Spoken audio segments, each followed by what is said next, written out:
Hi, back with you, and thanks for staying on. The U.S. Senate has approved Leo Bozell as the new American ambassador to South Africa. Bozel was nominated by President Donald Trump in March, around the same time. South Africa's then ambassador to the United States, Ebrahim Rasool, was recalled home. For more on that appointment and what it could mean for relations between Pretoria and Washington, joined now by Brooks Spector, associate editor at the Daily Maverick. Good to have you, Brooks. Thanks very much for your time. I believe he's also called Brent Bozel. That's how he's popularly known, but the name Leo has also come up. A strong ally of Donald Trump. In fact, so strong that I think his son would have been part of the Capitol Hill people who were arrested, but then Trump released him. So, I mean, does he owe Trump a whole lot of debt of gratitude? Well, certainly his son does. But Bozel is an interesting character. I did a lot of reading of his own writing just after he was nominated. I read 4 of his books over a weekend, which was something of a challenge. Bozel has a long history of being a very strong right-wing critic of mainstream print and broadcast media. He has done some work in foreign affairs, but usually in the context of film work for the Nicaraguan Contras years and years ago, rather than policy advocacy.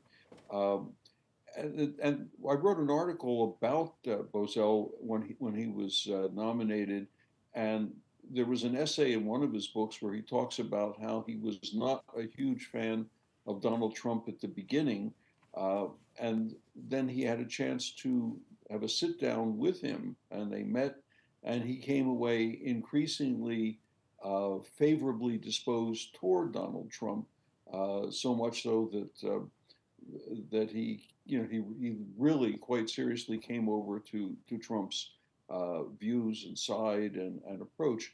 But when Donald Trump got his second term of office, Bozel was supposed to take over the head of something called the United States Global Media Agency, but that early version of things, the Department of Government Efficiency, Elon Musk's plaything, they basically decimated that office and virtually eliminated it. And so I think he was owed something, a different position, and he obviously was happy to take this assignment.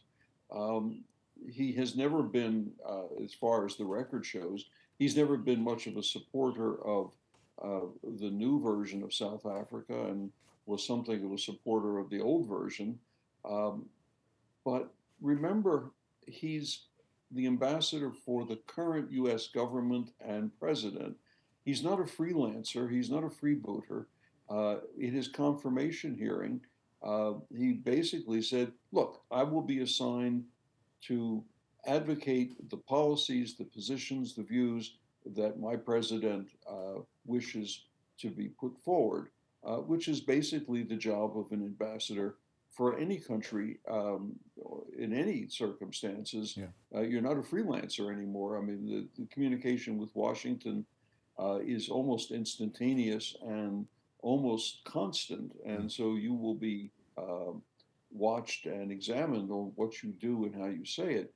But an ambassador doesn't work on their own, as you know. I mean, there are a range of people in an embassy. There are political and economic analysts who write reports and who do the analytical work about what's going on.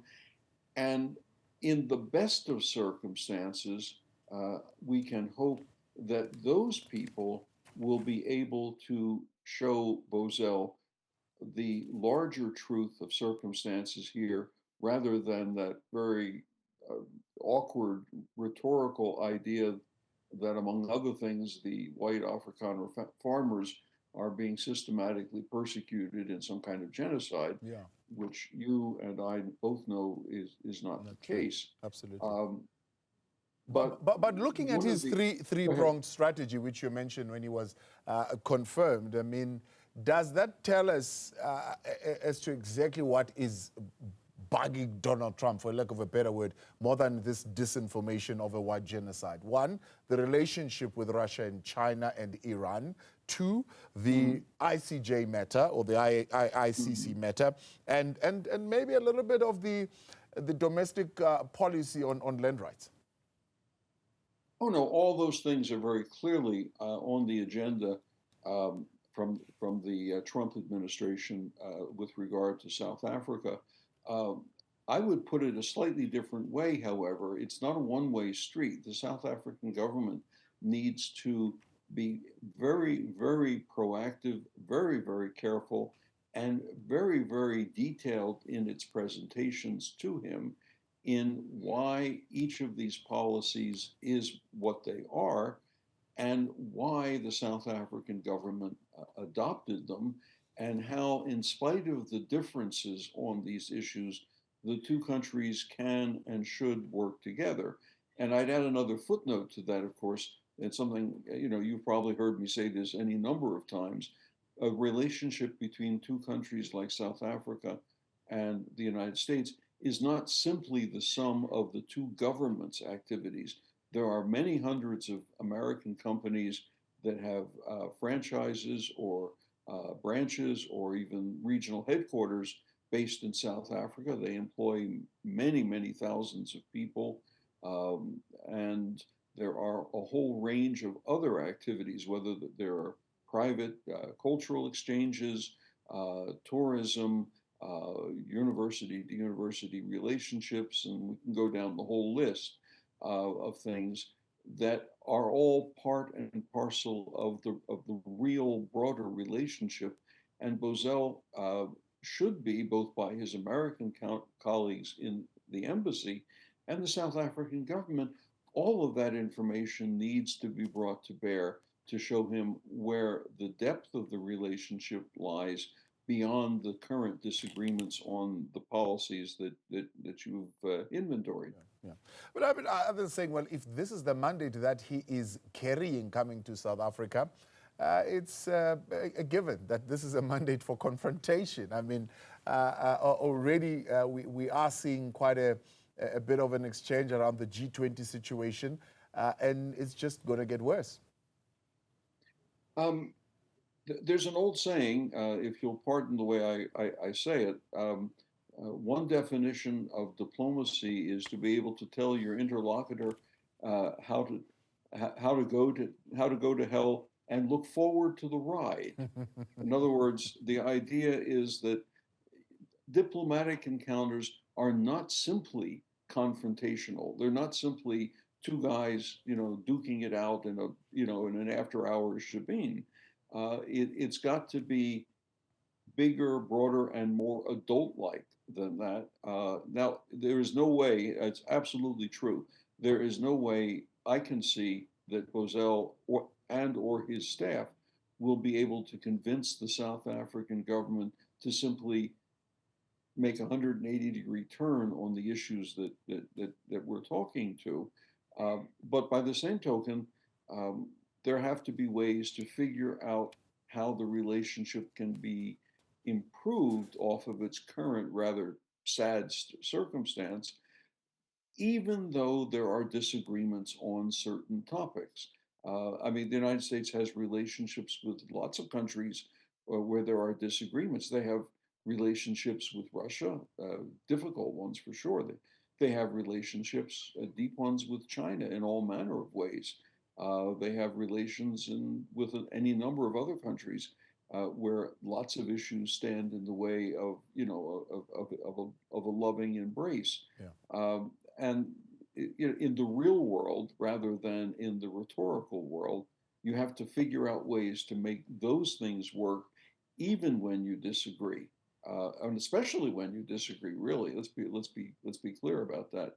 And so, some of it is going to have to be the incoming ambassador's staff showing him not just the way that the country works, but all the textures and the complexities.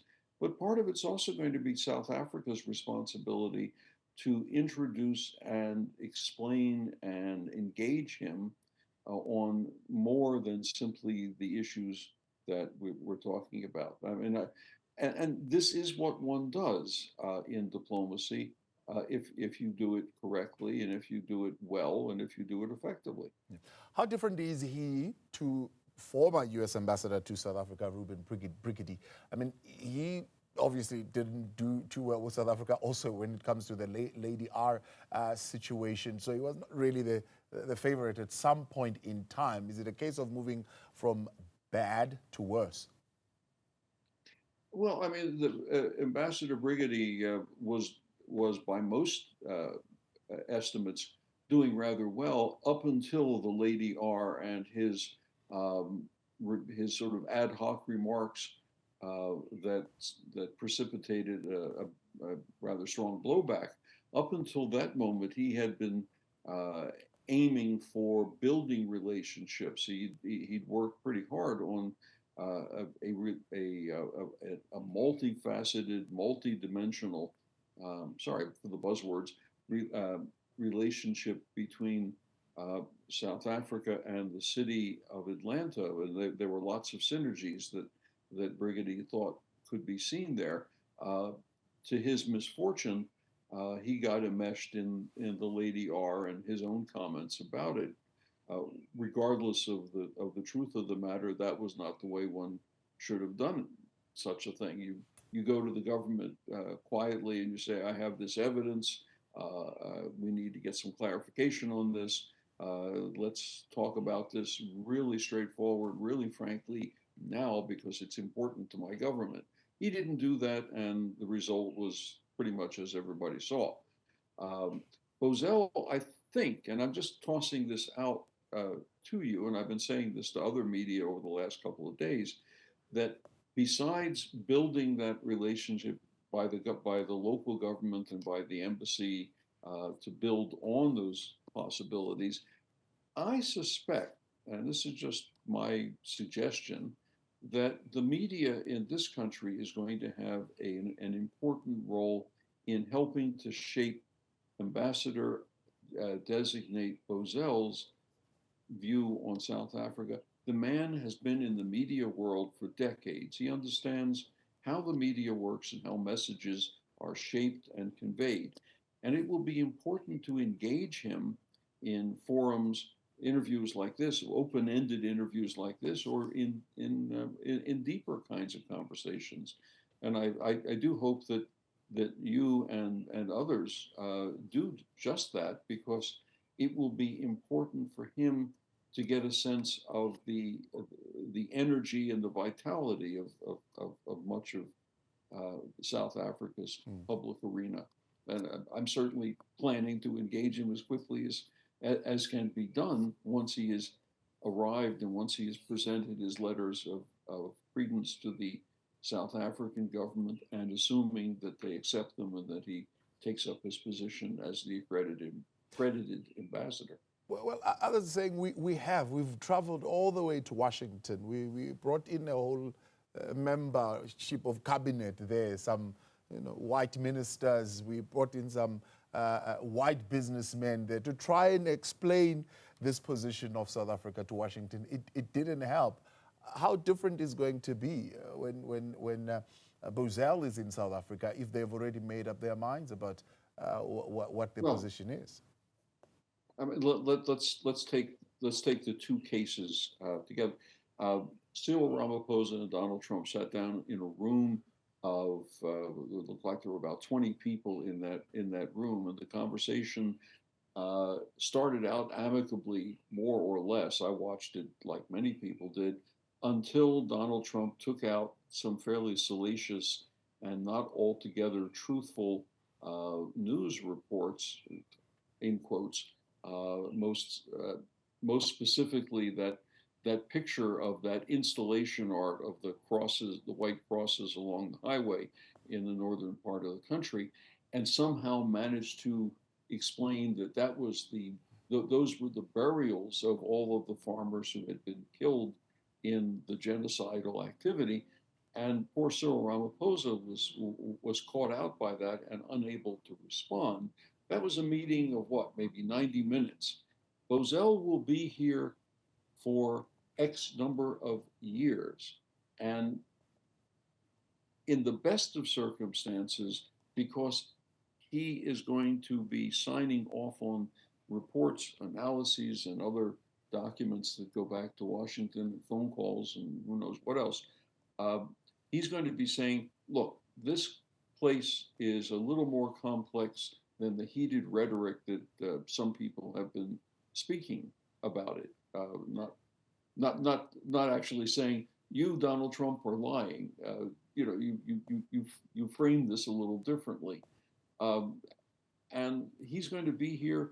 There are going to be all kinds of people who will interact with him if everyone does what I have suggested.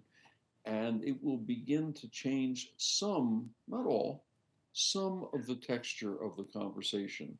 That meeting between the two presidents, as I say, got off on what seemed to be the right foot. It went downhill, and then some of the people that Ramaphosa had brought with, although some of them did their bit properly, others of them sounded like they were trying to negotiate between the two sides rather than representing the country.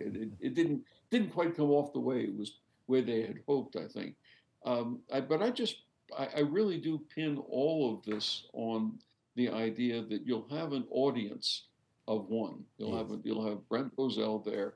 He's a media savvy guy. He has hard and fast views. He has to report back to a president and a secretary of state who have hard and fast views. But reality has a funny way of catching up to you sometimes. Brooks, appreciate your time as always. Thanks so much for coming on. Brook Spector there, Associate Editor of the Day.